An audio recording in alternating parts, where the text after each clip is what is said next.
this started. All right, so this is Planning for ADHD. I am Jen DeMesquita, formerly Jan Sanders. I use she, her pronouns. I'm a web developer specializing in Drupal at the University of Minnesota. And thank you for having me here today. This is really different than the talks that I normally do. Usually my talks are on accessibility and best practices regarding accessibility. And this is the first time that I've had the opportunity to sit and talk about planners to people. So thank you for having me. It's kind of refreshing. And I closed the screen that I needed. Where did it go? How many developers does it take to run a Zoom session? There we go. Okay.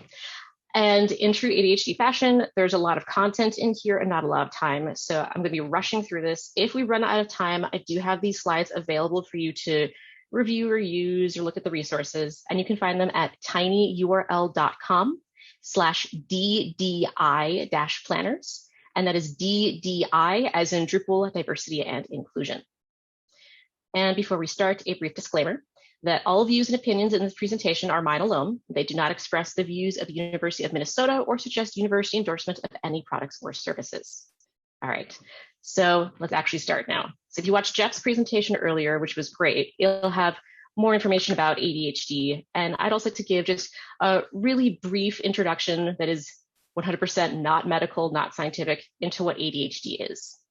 So ADHD stands for Attention Deficit Hyperactivity Disorder, and it is a condition that impairs executive function of the brain. And the best way that I've heard that described in a way that makes sense is that if you imagine your brain is like an orchestra, ADHD brains are an orchestra that has a conductor who's not really good at their job. So the players, the musicians are maybe talented and skilled, but they are not being directed well. And that's what executive functioning is. It is the brain's ability to sort of manage and organize itself. And so because of that, things like time management, organization, prioritization, remaining focused, and impulse control can all be consistent struggles for people with ADHD, like myself. And as someone with ADHD, I can speak to that experience a little bit. So a caveat that my ADHD diagnosis is new, but my use of planners isn't. So I am qualified to talk about this at least. So before I was diagnosed, it seemed like everyone else in the world had superpowers except for me. That there were all these things that just everyone else could do so easily, but that I struggled with. And that no matter how hard I tried, how much effort and energy I put into being like everyone else, I was always falling behind. And so when I got my ADHD diagnosis, it really explained a lot. It wasn't that I wasn't smart or I was lazy or didn't care or that I was broken. It was that my brain literally functions differently than the way society expects it to. And so trying to use strategies and techniques for neurotypical people, and neurotypical is the word used to define people who don't have conditions like autism spectrum disorder, ADHD, learning disabilities, but trying to use techniques for neurotypical people just wasn't going to work because my brain didn't work that way. And there are a lot of really sad statistics about what life with ADHD can be like. So in comparison to our neurotypical peers, we are less likely to graduate from college, have a bachelor's degree, and significantly less likely to have a graduate degree. We are more likely to get fired and have difficulty holding down a job. We will have a harder time maintaining long-term relationships. We will make less money overall, and we have a higher chance of being incarcerated. In fact, there is a study that in American prisons, up to 50% of prison populations have ADHD or are affected by it, and most of it is undiagnosed. And I've been fairly lucky and privileged in that I have college degrees, I have a stable relationship, I can hold a job. And it's not that I'm somehow better at these things than other people with ADHD. I directly tie back to the fact that I started using Planner when I was a kid. And seriously, that is what I think really has helped me. And it just started one day in second or third grade, they gave us planners, and I instantly realized that it helped because up until that point, I had the most difficult time remembering what I had to do. And this was second or third grade, where the homework was literally read one page in a book, and I couldn't remember to do it because I just couldn't remember it. I would write on a piece of paper, but I had so many pieces of papers, I didn't know which one it was on, or I didn't know how old this piece of paper was and when it was written. And so having one place to go to where I could write everything and where I would know exactly what I needed to do for what day, it took so much burden off of me in terms of having to remember everything that it just changed the entire way that I viewed school. And so I used one all through my K-12 education, all through college, all through my professional career. And I've definitely kind of fallen off every now and then and would start having trouble again. But then once I came back to a planner, things just started making sense again. So this talk is about planners, as you can imagine, and really about how to identify what you need in a planner, because planners are literally the number one thing they recommend for people with ADHD. I started a therapy program for people with ADHD, and the first homework assignment is get yourself a planner. And I was like, all right, got that done. We're set to go. I'm ahead of the game. But there's a lot with planners. There's lots of different types, a lot of things to look at, and that can be really overwhelming and not ADHD friendly. So I want to help you break down what to be looking at and what are some kinds you can look at to maybe get started. So when the first thing we're talking about your planner, just keep in mind that your planner is your single source of truth. It is where it has everything that you need to know about what you have to do and what you have coming up. And on a podcast that I was listening to where they were talking about using planners to treat ADHD, they described it as if it's not in the planner, it doesn't exist. Your planner has to have everything. It has your tasks, it has your appointments, because you need to only have one place to check. Because otherwise, if you have things scattered all over the place, yeah, you're going to have a hard time remembering where you're even supposed to be looking. Now, another thing is, as ADHDers, we sometimes can be perfectionists, and we'll ask, well, what is the best planner system? What is the best planner out there? And I will spend just hours going down rabbit holes of all the different types of planners and which one will be best. There is no such thing as a best planner, because what works for everybody is going to be different. And so your planner doesn't need to make sense to anyone else besides you. It needs to be something that comes naturally to you, where doing it just makes sense. It's simple and it doesn't take a lot of extra effort to do it. And contrary to that, the more complex your system is, the less likely you are to use it, because it's just going to take so much more energy to actually start with it. So it needs to be something that's approachable, easy, and that just makes sense with how your brain works. So along with that, I've had people ask, well, should I have multiple planners? Should I have a big planner at home and a small one that I take with me? Should I have a separate planner for my work life versus my professional life? And I want to sort of say no, because the second you add another planner, you are doubling the complexity. You are doubling the amount of things that you have to do, and you are doubling the chances that you are not going to use this system. One planner is going to make it a lot easier. You only have one place to check, one thing to do, one task that needs to be started. The only caveat that I have there is if you're in the process of switching out planners, trying a new one, because for me, that happens every 6 months or so. I want to try a new one, and it's just going to happen. I have come to accept it. But you might need to have 2 planners to see which one do I like best, and that's completely fine. So the first thing that you'll need to look at when you're talking about a planner is whether you want one that is physical or digital. Now, I highly prefer physical or paper planners, and so that's going to be the majority of this presentation. And the reason that I prefer physical planners is because for me, it's about the interaction. With a physical planner, I'm actually having to do more with it. I'm having to write things down, and that makes me more able to remember what it is that I'm putting in. It makes me more aware of everything that I have going on, because it's not just plugging it into an app and leaving. It's a ritual. It's sitting down, doing the thing, and that helps retain it in my brain. And so one thing with that is, even if you're using a paper planner, I do still recommend having a digital calendar, because I don't know about you, most of my workday is a lot of meetings and just meeting with other people, having conversations with my team. And when they're scheduling something with me, they're not going to say, can you put this in your planner? They're going to put something on my calendar. And so my digital calendar is where I keep all of my professional things organized to then go into my planner. It's the data that I use to feed into my single source of truth. So I would recommend just using whatever kind your workplace uses, whatever is going to be easiest for people to get in contact with you, and then use that as the information to put into your planner that has everything you need to be keeping in mind: your professional, your personal, your tasks and to-do lists, everything else. And then your digital calendar is just the professional stuff, because you need to have a place that people can access you. Now, if you're thinking you would prefer a digital planner, there are 2 that I would recommend.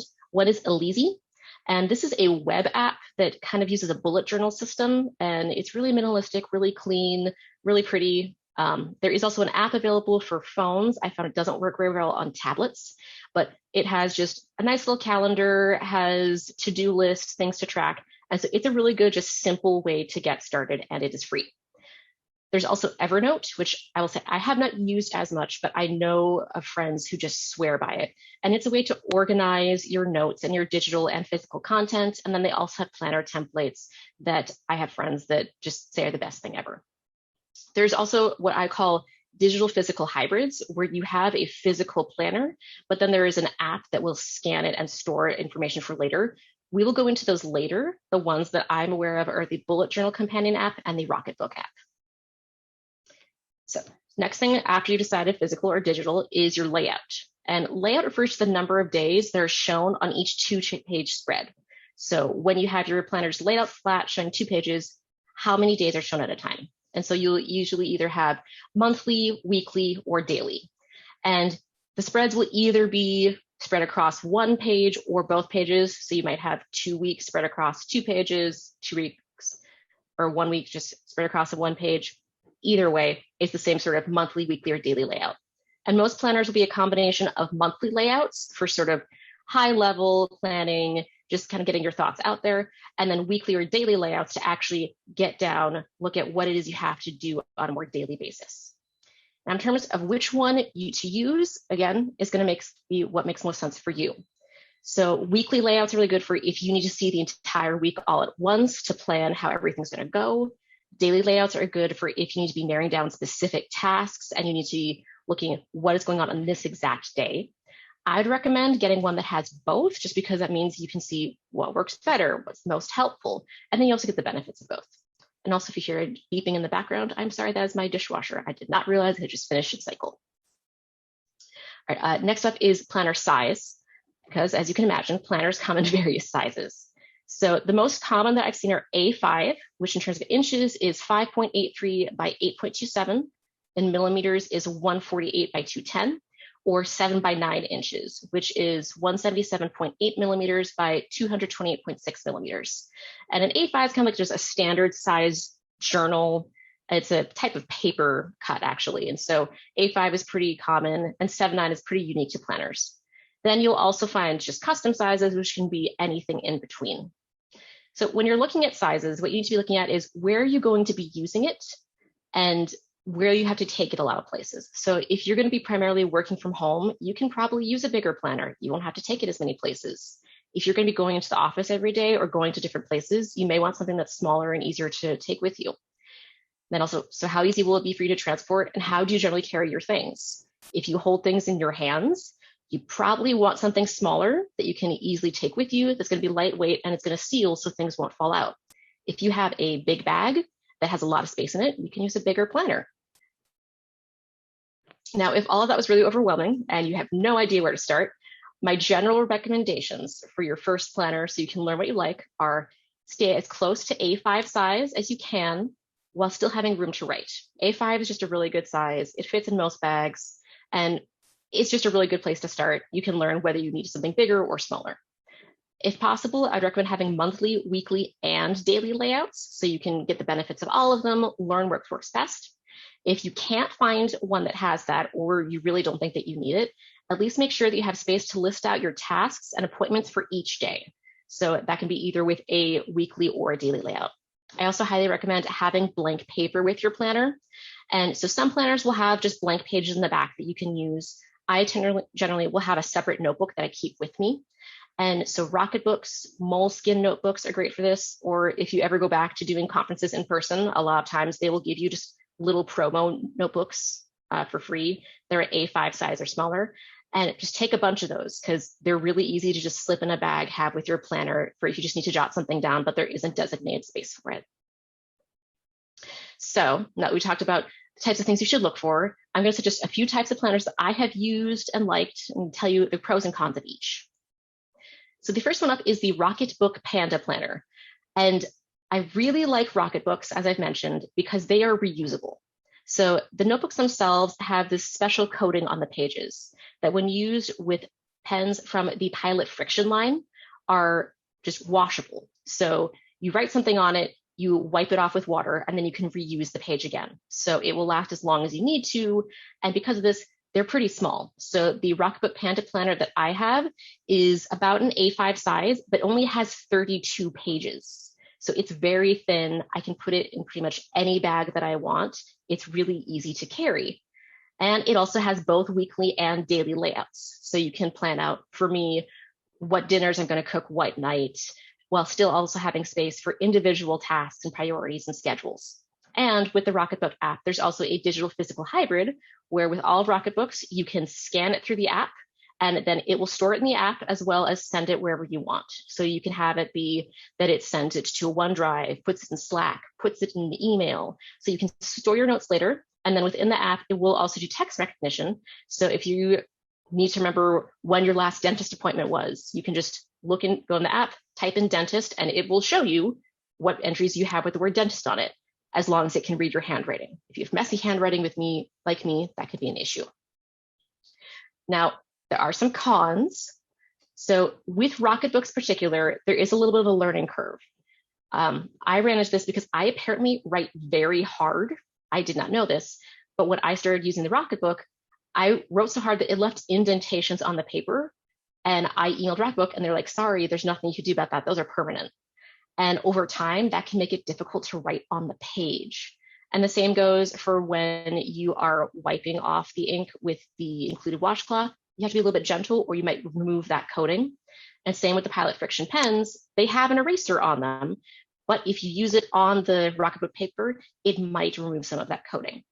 Now, if you still like the idea of the Panda planner itself, they do have just a standard Panda planner on regular paper, but it will only cover 3 months at a time and not be reusable. Now, another downside with the Rocketbook system is you have to use a pen from the Pilot Friction line. Otherwise, you won't be able to wipe it off. It'll stick there. You'll have to try to get it off with other means, and that can ruin the coating. Another downside with the Panda planner is that really at its core, it's devoted to goal setting. So a lot of the book has things about identifying your goals, identifying obstacles, what to do if you start to lose motivation. And if you want to do goal setting, it's great. But if all you want is just a place to do your schedule, this might feel like a lot of wasted room. And lastly, there's also limited pages at a time because there are only 32 pages in the notebook. It means that you only have 3 monthly layouts, 2 weekly layouts, and 7 daily layouts at a time. So at most, you can do 1 week of real planning at a time. It's harder to plan ahead. They do have a space in the front where you can put in some stuff by month for up to 1 year, but there's only a few spots for each month. And if you have a lot of things, it might be difficult. Oh, however, one pro I did forget to mention is that in the back of the Rocketbook Panda Planner, they do just have blank notebook pages that are still part of that Rocketbook system. So you can use it for taking notes, doodles, whatever it is that you need to, and you just wipe them clean and then have basically infinite pages. All right, next up is the Planner Pad, and this is the one I am currently using. And the big pro is that I've heard at a lot of places on both ADHD expert podcasts and on blogs that this is regarded as the best planner for ADHD. And I will say, I don't know if I would say it's the best, but I am really enjoying it and getting a lot from it. And one of the benefits is that it kind of provides weekly and daily planning all at once because it has this funnel down system.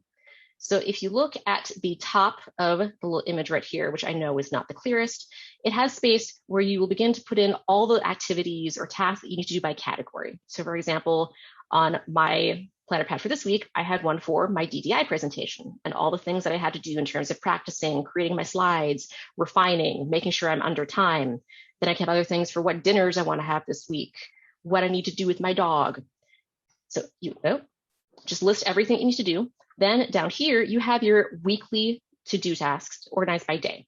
So I can put on Monday, I'm going to refine my slides and give my dog her monthly meds. And Tuesday is when I'm going to practice and do the time. So you take those tasks you looked at and begin to narrow them down to what day you're going to do them. And then at the bottom is where you have your appointments, your meetings, your schedule.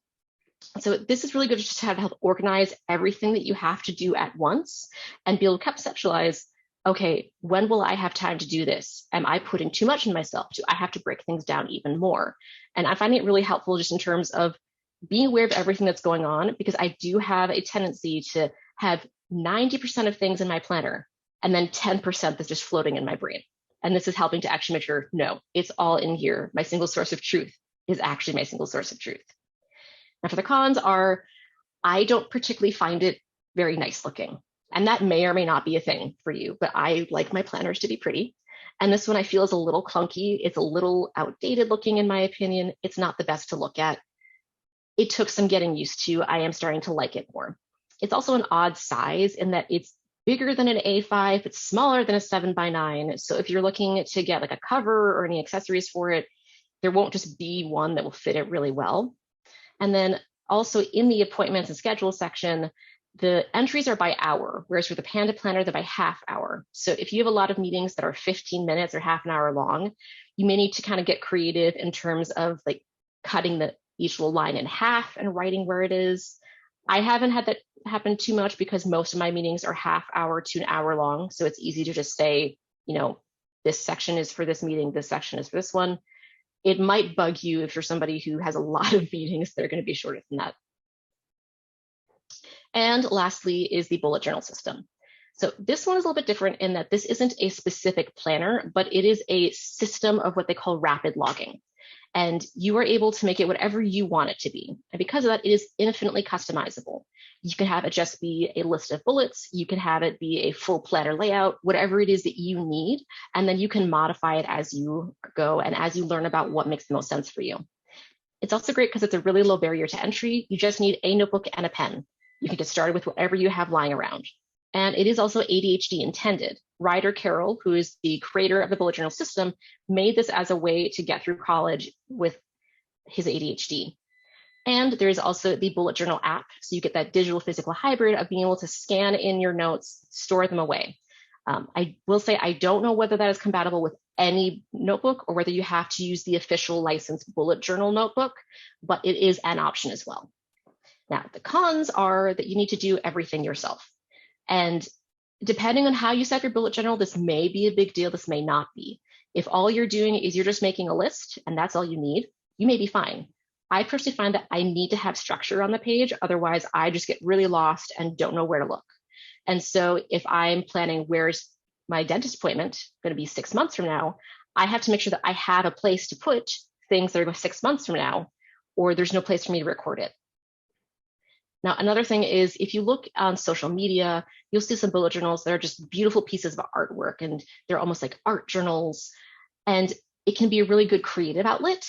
At the same time, it can also turn to perfectionism very quickly.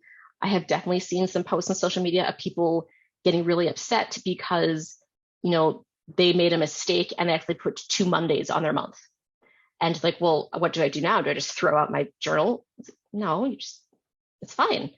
So if that's something that may be a struggle for you, you might just want to reconsider, you know, how much perfectionism you think you can tolerate with this. If it's going to be a good learning exercise, maybe try a bullet journal. If it's something that's going to be stressful, maybe try one that's already pre-printed. Now, as I mentioned, with bullet journals, you can use any notebook, but I do have 2 personal recommendations. My personal favorite is Scribbles That Matter. It is a great little notebook. You can get it in all sorts of fun colors. You can get it just a standard plain cover or like the one I have in this picture where it has little embossed logos all over it. It has a built-in pen loop. The paper is really nice quality, and it is just my favorite bullet journal notebook. I have a bunch of them. The other one is the Leuchtturm 1917, which kind of is considered the best bullet journal notebook. In my opinion, I like the Scribbles That Matter better just because the paper is a little bit thicker, but both are really good and come in a lot of fun colors if you would like to get started. All right, so next up is being effective with your planner. So you have a planner. How do you actually use it? Well, the first step is you have to use it. And I'm not being snarky when I say that. I mean, yes, the biggest thing is you have to actually use it, because what I find is that planners aren't just about the object, they're about the interaction. So part of it is the utility is having to sit down, look at what you have to do and physically write it out and have an awareness of the things that are coming up. So it's part of a ritual as well as an object. And what I've found for me is that when I write things down, I will generally remember about 80% of it. And so the planner is where I go to verify, to look at the things that I have forgotten about, but I actually retain it better just by the fact that I have to sit and put it in. So for me, once a week, Sunday night, I'll go through, look at what I know I have to do, what the upcoming week will look like, what we're going to have for dinner, what night, where my husband's going to be, anything along those lines. What I also do is I set alarms to check my planner throughout the day and adjust. So I have one that goes off in the morning to review what's coming up today. I have one that goes off at noon so that if things have changed, if what time I'm going to have to devote to things has changed, I can reprioritize. And then I have one that goes off at night for me to make sure that I know what's coming up the next day. Now, because of this, I would highly recommend that you have your planner with you at all times or as close to it as you can. Once you have something that's new that you need to go in the planner, you need to get in it as soon as you can to make sure that it doesn't float off into the nothingness of your brain. That also means that you have to have whatever tools you need to plan effectively. So if you're using a Rocketbook, you need to have that washcloth with you in order to be able to wipe it clean. If you're using a bullet journal, you may need a small ruler to be able to make lines. You need to have whatever pen's going to be useful. So learn what you really need in order to be effective with your planning and take that. Because there are a lot of fun accessories of planning, like your stickers and whatnot, but you probably don't need to have those with you at all times. Those can probably stay at home. So another really important thing is being able to actually look at the page and see what your tasks are and be able to differentiate them. So I have two ways of doing that. One is by using icons or bullets to just say, what is this thing about? So the bullet journal has a system of different icons, and I have a link here if you want to see what the official guide is. I have a modified version that works for me, where an open circle stands for a personal event, an open triangle stands for a work event, a dash is a note, a closed circle is a task, a right arrow is something that's been postponed or rescheduled, something that has an X through it means I've completed it, a strike through means that it has been canceled or is no longer needed, and an exclamation point means there's something especially important that I need to keep in mind. Now, while I do use the bullets or the icons, another thing that I found helpful is color. I'm a very visual person. If it's just all black ink, I get lost. I don't know where to look. So what I do is I give each part of my life a color or give it a category. And then I use that color of ink whenever I enter anything related to that. So with my system, red ink stands for work tasks, blue ink stands for personal, green ink stands for household, and black ink is everything else. So if you are going to do that, I would highly recommend getting a multi-pen, preferably one that's refillable, that has multiple inks in it rather than carrying multiple pens with you, because that's more to carry. I have some links here to some ones that I used. I personally use the Pilot Friction multi-pen. It's compatible with Rocketbooks. In non-Rocketbook planners, it's erasable, and it has all the colors that I need with only one pen. And I know that we're getting short on time, so I'll try to make this really quick, see if we have time for questions. So the current system that I am using is a planner pad in the small size, a Pilot Friction multi-pen. I also have a small Rocketbook that I use for just taking notes. And then I have a tablet sleeve that I use just to store it all. All right, so to wrap it up. So in conclusion, having a planner is not going to solve all of the struggles related to ADHD, but it will make some things easier to navigate and make other things just more approachable because you have less mental burden. So there are infinite ways that you can use a planner, but the only thing that matters is that it's easy and that it makes sense for you. And remember that your planner should make things easier. If it is making things more complex, if it is not making things easier, it might be time to reevaluate and come up with a new system. And lastly, I do have some resources here. So I have links to the digital planning apps, the paper planners, as well as one that I really like, but unfortunately didn't have time for in this presentation, the notebooks mentioned, as well as the digital physical hybrids. And also some ADHD resources if you would just like to get more familiarity with ADHD, feel solidarity with people who know what it's like to go through what you're going through. And I did see we had some questions in chat. So Damien asks, for the apps that scan content, do they have privacy policies in place that state they're not reusing or grokking your content for their own purposes? Think of how Gmail scans your emails for advertising purposes. I will say I don't know offhand. I know that that the Rocketbook app is not HIPAA compliant. They've said that. I would look into that. I'm not sure. I haven't looked into it, but mostly I'm not scanning anything that I'm too concerned about.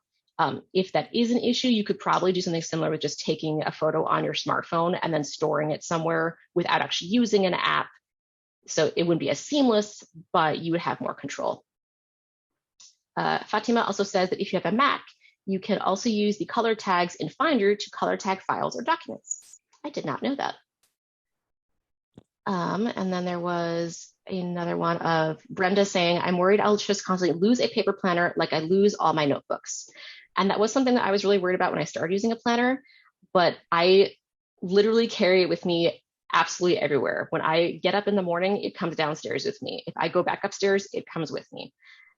Not to like the bathroom. I'm not quite that obsessed with it, but literally it is always in my bag with me at all times. And to the point where when you don't have it, it's much like your phone. You realize you don't have it and it's very unusual and you get used to having it around. So I hope that helps. Otherwise, the digital apps are a really good option if that's something where you just don't think it's going to work for you. I believe that we are at time. I don't know if we have any more time for questions.